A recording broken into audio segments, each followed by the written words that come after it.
The Amazing Mr. Malone.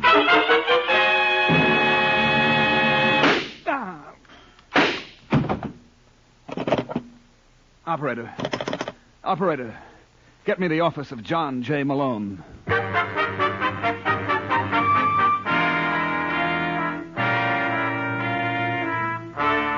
National Broadcasting Company presents The Amazing Mr. Malone, an exciting half-hour of mystery starring George Petrie as the lawyer whose practice before every type of bar has become a legend. Our locale is the city of Chicago, the time, the present, and the hero of these weekly adventures, the amazing Mr. Malone.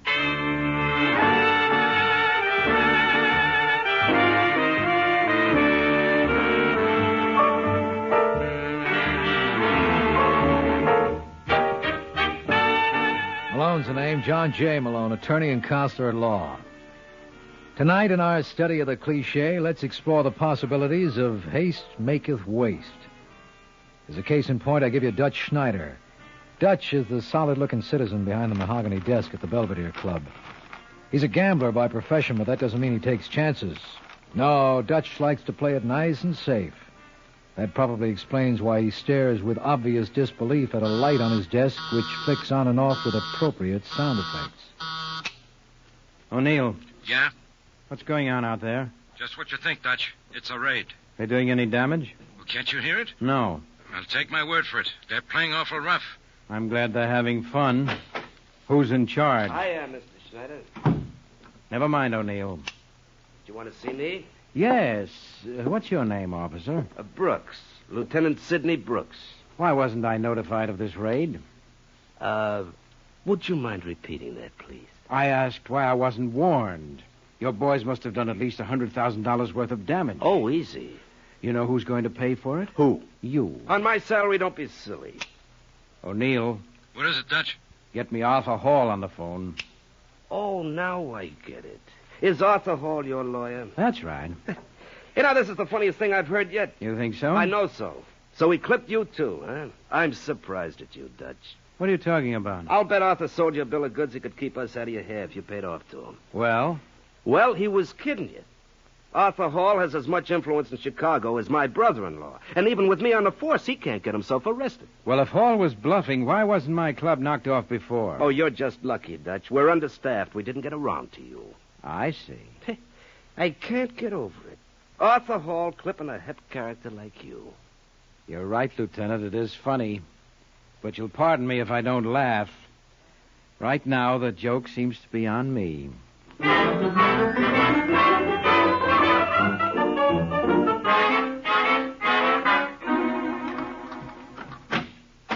That you, Arthur?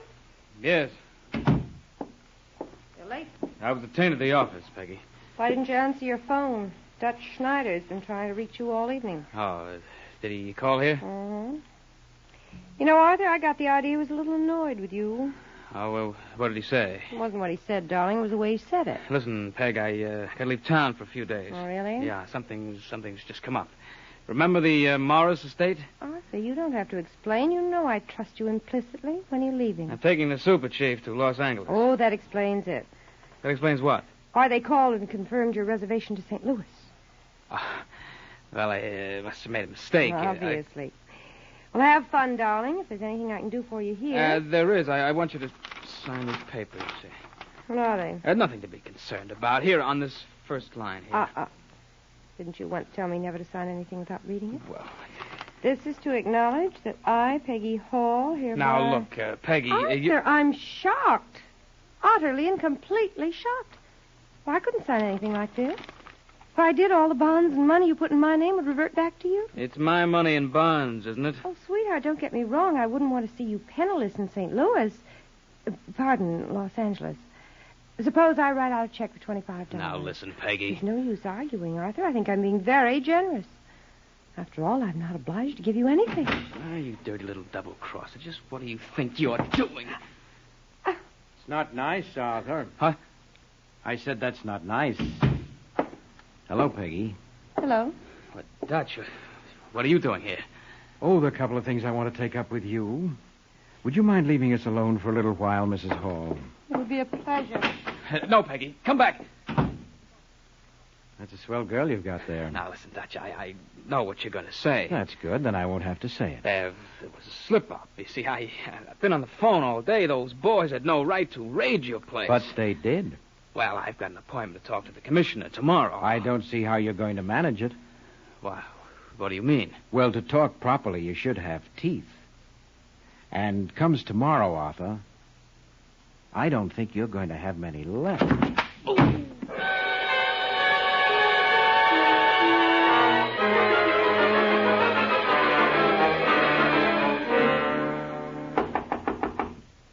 Come in. Are you George Kelk? Mm-hmm. I'm Arthur Hall. I spoke to you on the phone. Oh, yes. I'll be with you in a minute.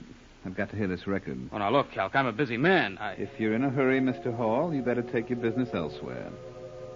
Well? I'll wait. That's the ticket. It's pretty, isn't it? It's Debussy. Yeah. You know what's responsible for most of the troubles in this world, Mr. Hall? People assign the wrong value to things. Now, take music, for example. That's important, because there is a common denominator. Look, Kelk, I didn't come here for a lecture. There's no extra charge. All right, Hall, what can I do for you? Want to do a job for me? Not particularly. What? I'm a craftsman, Mr. Hall. I only accept commissions I like. I'll pay you $500. You're not even in my register. You'll have to go higher. 1,000? It's a little better. Have the money right on you now? Well, yes, but it's all I have at the moment. It's enough for me. All right. 2, 4, 6, 8. Now, what's the name of your party? Dutch Schneider. You know him? Only by reputation. He the one who bounced you around? That's my business. As you say, Mr. Hall. That's your business. So if you'll allow me, I'll be getting down to mine.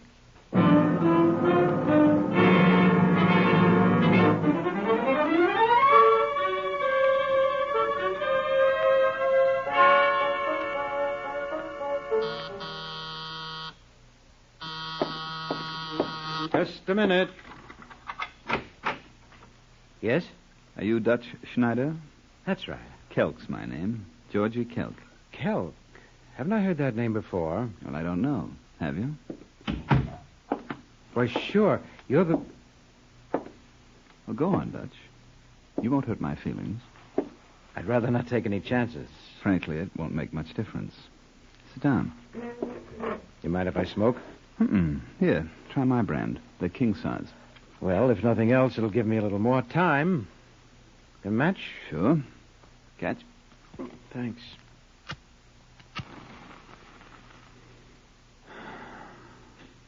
Well, where do I get it, Kelk? What's wrong with right here? Aren't you afraid of the noise? Guess you didn't notice the silencer on this baby. Excuse me for trying to tell you your business. It's quite all right. You don't mind talking? Not at all. How'd you find me here, anyway? Oh, it took me a couple of hours, but I managed. What is this, a hideaway? Yes. Mm-hmm. Nice place. Oh. Your phonograph? Mm-hmm. Whose records? Well, mine. See, you go in for the classical. Whose album is that you've got on the Tchaikovsky piano concerto? Rubinstein. Ever hear Horowitz play? I like Rubinstein's better. It's got a lot more fire. Oh, you're out of your mind. No one can touch Horowitz when it comes to execution.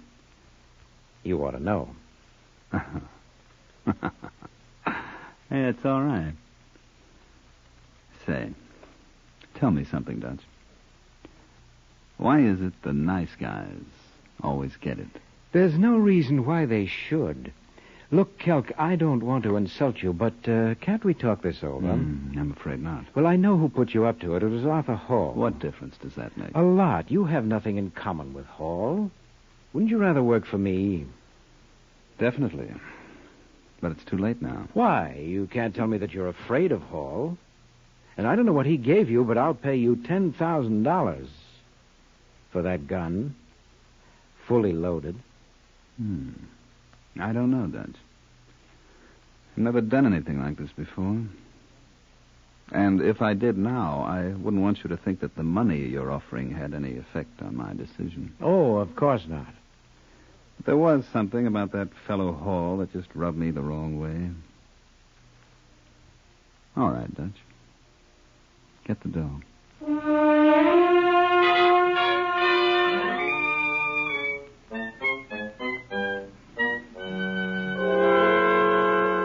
It was just one of those things, just one of those crazy things, one of those bells that now and then rings, just one of those. Don't stop on my account, Mr. Malone. I think you sing real pretty. Well, I always say a pretty girl deserves a pretty tune. Imagine coming into my office and finding you. How'd you get in here, anyway? I told the superintendent I was a friend of yours. Good for you. I'm glad you made yourself at home. You don't mind my taking off my shoes? Not a bit. I like to see people comfortable. You ought to get some better reading material. Oh, you don't care for Professor Wigmore on evidence? I thought it was pretty dull. There's a racing form you overlooked. No, I didn't. It's last week. Oh, I'm terribly sorry, Miss... Hall, Peggy Hall, only it's Mrs. And I'm the one to be sorry. Shall I put my shoes on? Why be formal? You know, Malone, you're a welcome change from most of the lawyers I know. You know many? Well, I've got one in the family. Arthur Hall. You ever hear of him? Unfortunately. He's my husband. Oh. I once heard him say he'd never do business with you. Well, that's a wonderful recommendation. That's what I thought. Can you get me a divorce? On what grounds? Grounds? Well, this may come as a shock to you, Mrs. Hall. Peggy. But judges are peculiar people. Before they grant a divorce, they like to know if there's a reason. I've got a million of them. Will your husband contest it? I don't think so. I don't think so either. Oh, now look, Lieutenant, I'm busy. Oh, you're always busy, Malone. Why don't you take a little time out once in a I'm while? not clowning, Brooks. Neither am I. Oh, this lady's Peggy Hall, isn't she? How would you know? I'm a detective. Like to see how I operate? Love to. Well, first I went to your home, and the maid told me you left a message that if anybody looked for you, you'd be closeted with the legal eagle here. What? Oh, Malone, you are a devil. Look, Brooks, what are you getting at? Didn't she tell you? No, all she told me is she wanted to get rid of her husband. And she did. We just found his body. Put your shoes on, Lucy. Those stone floors at headquarters can be awfully cold on your tootsies. You're listening to The Amazing Mr. Malone.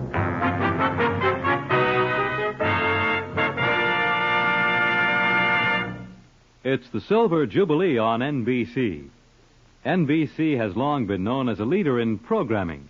NBC prides itself in this leadership and promises to continue to schedule programs of interest, taste, and entertainment. We'd like you to note the programs we have prepared for your Sunday radio entertainment. These programs are designed for high adventure, and we start off with The Saint. Then screen actor Lloyd Nolan brings you the fast-moving action of Martin Caine, Private Eye. A new series called The Whisperer brings Carlton Young to the NBC microphone in a double role, that of Philip Galt and The Whisperer. Then Mr. Moto, Mr. I.A. Moto. Next week, be sure to hear Dimension X on Thursday evening with stories in time and space, presented in future tense. Then on Friday, we have a premiere on NBC with the program Mr. Keen Tracer of Lost Persons. Yes, we bid you walk down the corridor of mystery, through the doorway of danger, and into the realm of high adventure on this, your NBC station. And now back to the amazing Mr. Malone.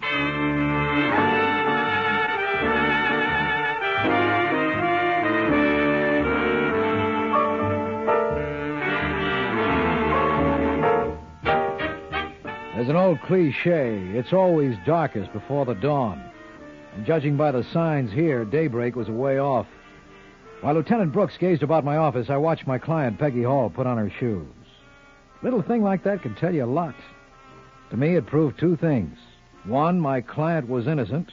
And two, she had lovely ankles.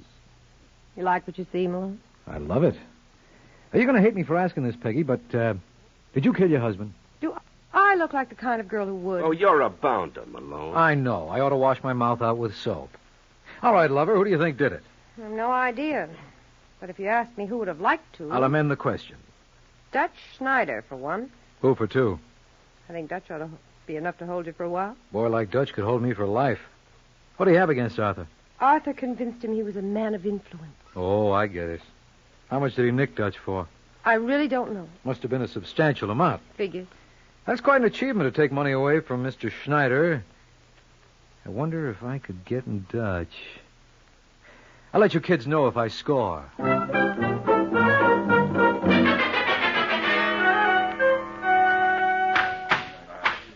right, you guys. Will you step on it? Those dice tables will never be ready in time. And where's the roulette setup? Oh, we got it here, Dutch. Well, it's doing me no good in that case. Get it open. Hello, Dutch. Why, if it isn't the amazing Mr. Malone. You mean the amazed Mr. Malone. I thought they closed you up. They did. And what's all the activity for? Well, it gives the boys something to do. I like to see them occupied. Keeps them out of trouble. Oh. What's on your mind, Counselor? Can we talk someplace where there's less danger of me being hit on the head by a hammer? Sure. Come into the office. Oh, watch your step. I always tried to. Sit down. Drink? Malone never says no. Soda? Just a squirt. There you are. Thanks. Well, salute. Salud. All right, Malone, to what do I owe the pleasure? Well, for one thing, I was wondering whether you found a successor to Arthur Hall. Successor? Well, Arthur used to represent you, didn't he? I'm glad you mentioned that, Malone. I could use a good lawyer. Wish I could think of one. And what's wrong with you? Me? Oh, I got a client. So what? So I'm afraid your interests are diametrically opposed. Well, how do you figure that? I'm representing Peggy Hall. Don't tell me the police believe she killed her husband. How did you know he was dead? From several sources. As a matter of fact, I think there was a flash on the radio about an hour ago. What'd it say? Nothing much. Only that someone sent a .32 slug through Arthur's brain in his office, and the cops were holding a hot suspect, but they didn't drop any names. It's Peggy Hall. Well, now that proves that they're out of their minds. Why would Peggy kill him? Well, it seems Arthur signed everything he owned over to her, and she didn't want to give it back. That's no motive. I forgot to mention that everything Arthur owned amounted to close to $100,000. Hey, you lawyers do all right. Well, there are lawyers and lawyers, Dutch. Now, Arthur had a few soft touches. He convinced a couple of clients he had political connections, and he was rooking them for a fat little fee each week. You don't have to tell me. I was one of the principal contributors. So I've heard. What gets me is why the police haven't talked to you. Well, maybe they have. What'd you tell them? Obviously enough to convince them that I didn't murder Arthur. Want to try convincing me? Where's my percentage? How's your drink? Oh, the drink? Fine. Want one for the road? Oh, I'm in no hurry. I can spare another few minutes. Well, I can't. That's okay, Dutch. You don't have to beat me over the head. I can take a hint. See you around the pool room.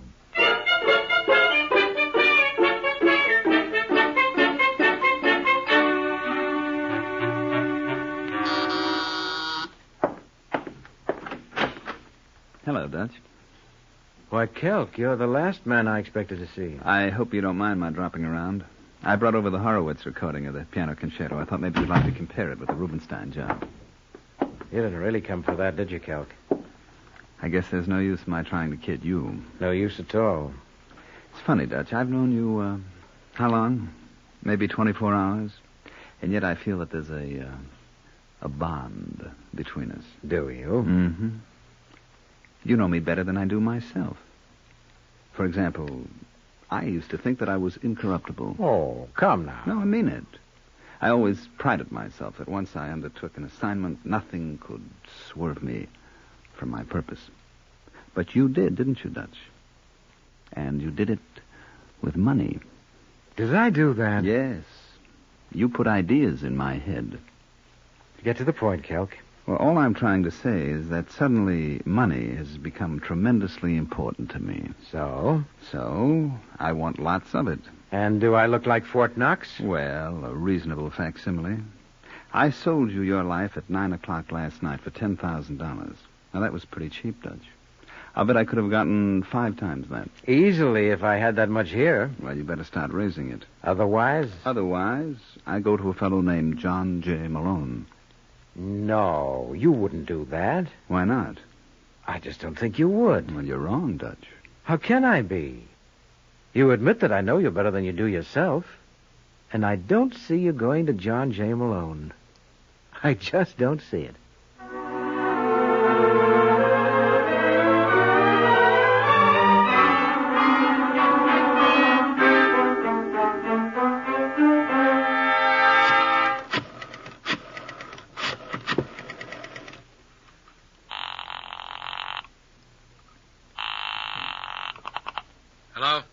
Mr. Malone? Yeah? Are you busy? Who is this? My name is George Kelk. George Kelk? Yes, you don't know me, but it might be worthwhile if you did. In what respect? I know who killed Arthur Hall. Is this a rib?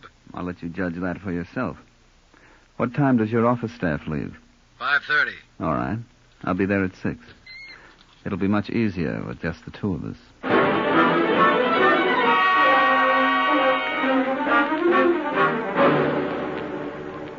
Let me see if we understand each other, Kelk. I think we do now, Malone. You'd be willing to repeat this same story in court? Why not? Well, you admitted that you'd been hired by Arthur Hall to take care of Dutch Schneider. Well, nothing happened to Dutch, did it? No. Then what can happen to me? You got a nice, logical mind. Thank you. Well, what do you think will be Dutch's reaction when he learns you've been up here? Oh, I'm not worried, Malone. I can look after myself. You want me to prove it? Yeah. All right. Open up your desk drawer. Why? Go on. Start with the bottom one on the right. What are you talking about? You've got a recording machine somewhere in there, Malone. You've been taking down every bit of this dialogue. How'd you know that? Oh, you're talking to a man who keeps up with the latest in that field. I do a little home recording myself. Oh. Who thought of placing the microphone in the wastepaper basket? Me. Picked it up from a story I once read. Cute idea. Yeah. All right, Malone. Get away from that desk. Put away that gun, Kelk. I said get away from that desk. How do you feel, Counselor?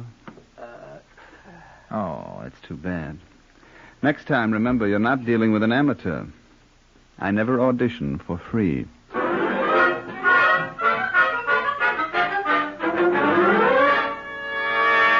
Listen, Kelk. Give him a little more water, Sussman. No more. Come on, Malone, come on. Let me... Ow! Take it easy, chum. Something new has been added. Huh? Yeah, 3 stitches in your scalp. Oh. When did you get here, Lieutenant? Oh, about an hour ago. Let me see that desk. Oh, there's nothing to see there. You'll have to buy yourself a new recorder. Listen, Brooks, a boy named George Kelk was up here. Yeah, I know. You kept babbling his name. Well, he can clear Peggy Hall. Now, look, Malone. I tell you, I had the evidence on that machine. Sure. Will you stop trying to humor me? Arthur Hall originally hired this Kelk to bump Dutch Schneider, only Dutch was lucky and bought his way out. Now, is that a strong enough motive for you? You mean for Dutch getting back at Arthur Hall? Yeah. I'd be out of my mind to say it was. Well, Kelk can prove the whole business. No, he can't. Look, Lieutenant, I talked with the man. He told me that at 9 o'clock last night he went up and braced Dutch. Well, that's where you run into trouble. I don't see why. That's because you haven't seen the autopsy report. Arthur Hall was dead at 8. What? Yeah, that's right. A full hour before Kelk even got to Dutch. You better get the aspirin, Malone. Your headaches are just beginning.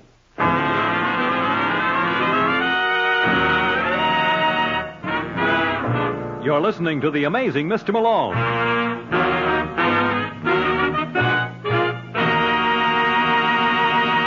Now that vacation time is here, the danger of forest fires increases all over the country.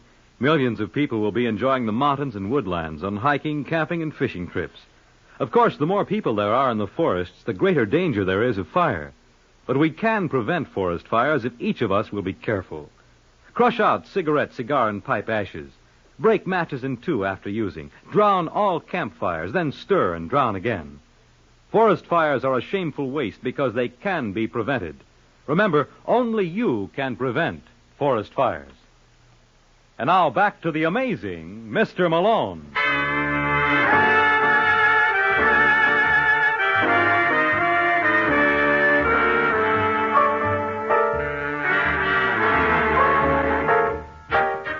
If Georgie Kelk made me sick, Lieutenant Brooks wasn't exactly what the doctor ordered either. When I refused to believe that Arthur Hall was killed an hour before Kelk even met Dutch Schneider, the lieutenant showed it to me in black and white. There you are, Malone. Now will you behave? When did this autopsy report come through? Around 6:15 tonight. Why didn't you call me? I tried to, but you were out. Well, you could have left... Oh. You got any other leads? No. Your client, Mrs. Hall, still refuses to tell us what she did with the gun. What gun? The one she bought 3 months ago in a pawn shop. Why? Well, to hear her tell it, she was afraid with Arthur away from home so often. That's possible. Sure. But why'd she buy it under a phony name? She's a woman. Oh, of course. That explains everything. Well, how'd you finally run it down? Through the car. The pawnbroker remembered she was driving a Nash. He got the first 4 numbers of the license. Pretty observant boy. What kind of a gun was A it? police special. Is that what was used on Hall? Could be. The slug we pried out of the wall was too battered to tell. Look, Lieutenant, Peggy didn't kill her husband. It's all out of character. Oh, that's good, that is. You've spent all of 60 minutes with the girl, and already you've got her analyzed. I tell you, Wait a minute. Oh, I'm the original idiot, boy. Well, I've been saying that for years. Where's Peggy now? Oh, where would she be? Well, I got to see her immediately. Why? I just thought of something, and the way my mind is functioning lately, I can't take a chance of forgetting it. Shall we go?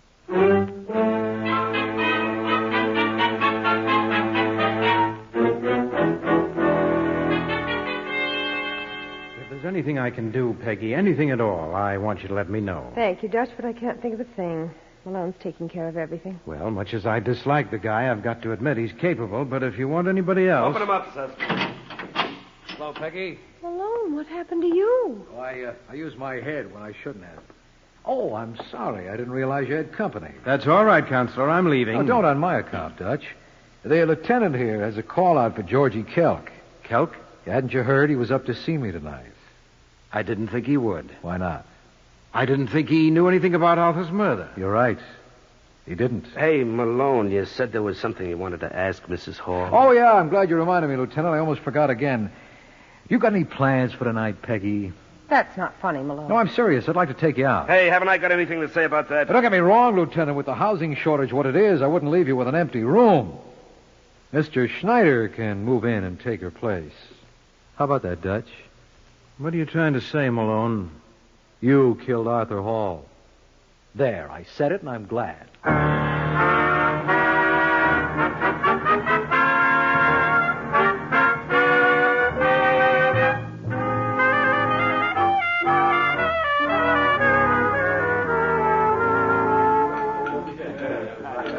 I can't believe it, Malone. Can't believe what? That Schneider killed Arthur. Suit yourself, Peggy, but it obviously had to be one of you. Well, in that case, I'm glad you picked on Dutch. What convinced you he was guilty? That gun you mislaid. Lieutenant Brooks said it was a police special, and that's a .38 caliber job. What does that prove? Well, when I asked Brooks if he was positive the bullet was fired from a police special, he admitted they couldn't tell for sure. So?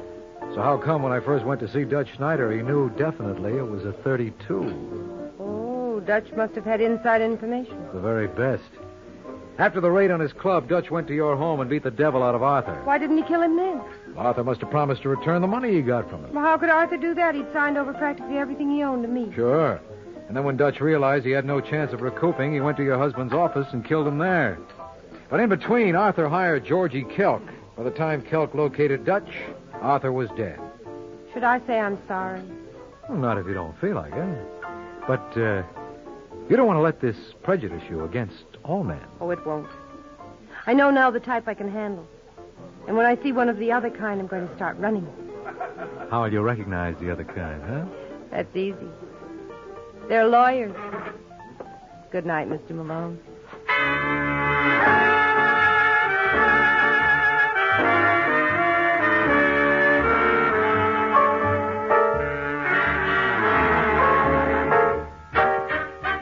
Well, like the man says, that's all there is. There ain't no more. Which merely means that this is the last Malone show in the current series.